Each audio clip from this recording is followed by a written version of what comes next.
So despite all the chaos at the Capitol yesterday, Congress able to reconvene late last night. They finished certifying the Electoral College results just about 3:30 this morning. You know, the fallout, though, from all of the violence yesterday really is just beginning. There are a number of investigations underway into who breached the Capitol and how it happened. Also investigations into the deaths of 4 people, including one woman who was shot. 3 other people yesterday died from medical emergencies. In the meantime, reaction continues to pour in from around the nation and the world, many pointing the finger at President Trump. Kate Walsh joins us live this morning with the very latest.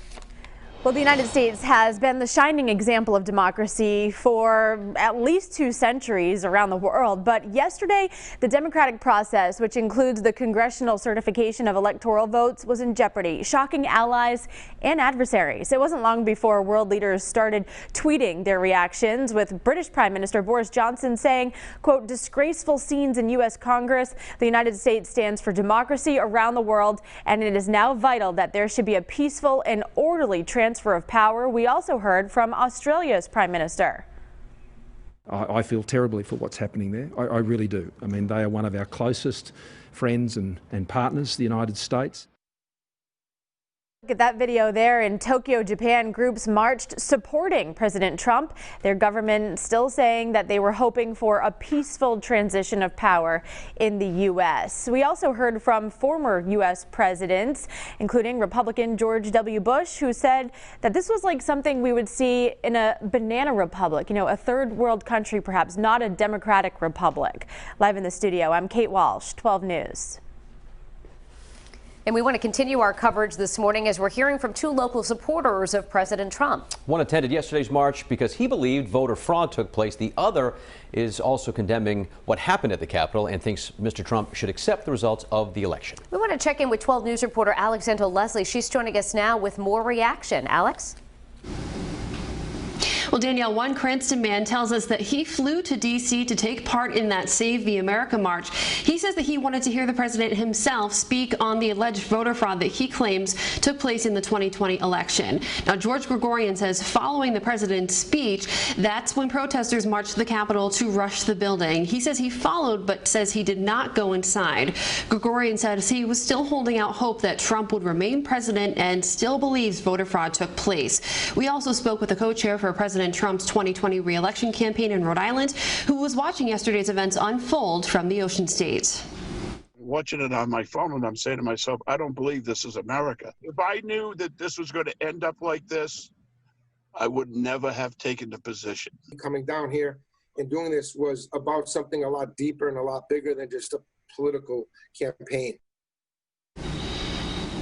And last night on Twitter, the U.S. Attorney of Rhode Island office stated that anyone that traveled from the Ocean State to the nation's capital to commit federal crimes would be prosecuted to the fullest extent of federal law. Live in Pawtucket, Alexandra Leslie, 12 News. All right, thanks, Alex. We want to go live to Washington right now for the very latest overnight developments from the U.S. Capitol. And Raquel Martin from our Washington Bureau is joining us live with the latest developments. Good morning to you, Raquel. Good morning. Now, it was really a remarkable and unforgettable scene that played out in the U.S. Capitol yesterday, and leaders across the political spectrum and across the world are condemning the violence as an attack on democracy itself. Lawmakers determined to send a message back. They will not be intimidated. And the people's work continues. After chaos erupted when the president's supporters forced their way into the halls of Congress, lawmakers returned to the Capitol to certify the Electoral College results. Criminal behavior will never dominate the United States Congress. We will not be diverted from our duty. The uprising prompted some Republicans, like outgoing Georgia Senator Kelly Loeffler, to reverse course. And I cannot now in good conscience object to the certification. Count me out. Enough is enough. Still, more than 100 House lawmakers and 6 Republican senators voted to reject the Electoral College votes in some states. And so this is the appropriate place for these concerns to be raised. Missouri Senator Josh Hawley, who led objections in the Senate, insists unfounded allegations of fraud should be investigated. Democrats slammed the idea. They're asking us to ignore court rulings, ignore Republican election officials, and even worse, ignore the will of the people. And blame President Trump for stoking the violence. This mob was invited to come to Washington on this day by this president. The noes have it. Ultimately, objections to results in Pennsylvania and Arizona were opposed. Shall be deemed a sufficient declaration of the person's elected president. Congress certified Joe Biden's victory just after 3 a.m.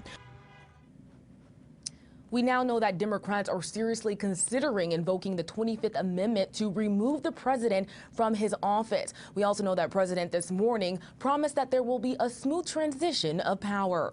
For now, in Washington, Raquel Martin, back to you.